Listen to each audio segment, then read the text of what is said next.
Puluhan nelayan yang tergabung dalam Himpunan Nelayan Seluruh Indonesia Cabang Kabupaten Aceh Singkil gelar musyawarah di Gedung Serbaguna di Desa Pulau Saro, Kecamatan Singkil, Kabupaten Aceh Singkil pada Rabu pagi 17 Januari 2018. Secara aklamasi, musyawarah HNSI Cabang Aceh Singkil tersebut memilih Mas Ruman, sarjana ekonomi, mantan anggota DPRK Singkil, sekaligus juga pernah jadi ketua pemenangan Gubernur Aceh Irwandi Yusuf di Pilkada 2017. Sebagai ketua HNSI Aceh Singkil periode 2018 sampai dengan 2022. Mardin sebagai bendahara dan Saudara Darakutni sebagai sekretaris.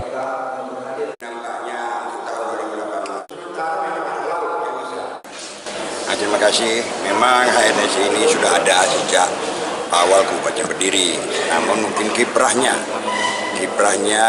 karyanya yang mungkin kurang terasa keberadaannya. Insya Allah dengan HNSI yang kedua ini, dengan pengurus dan orang-orangnya, kami kenal orang-orang yang bergerak di masyarakat. Kami yakin dan percaya HNSI ke depan akan berkiprah di Aceh Singkil di bidang kehidupan nelayan. Karena terpilihnya saya sebagai ketua NSI dengan sistem aklamasi, jadi sehingga tanggung jawab ke depan yang sudah diembankan oleh masyarakat nelayan memang sangat berat yang harus kami hadapi ke depan, dan itu insya Allah kalau kerjasama yang baik, insya Allah sama-sama kita berjuang, insya Allah kita sukseskan.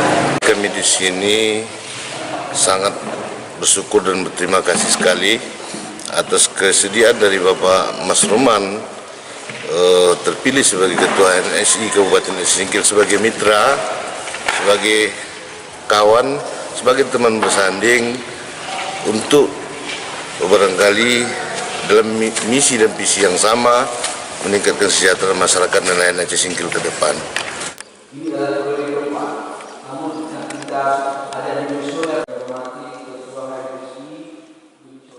Dari Kabupaten Aceh Singkil, Muhammad Studi melaporkan.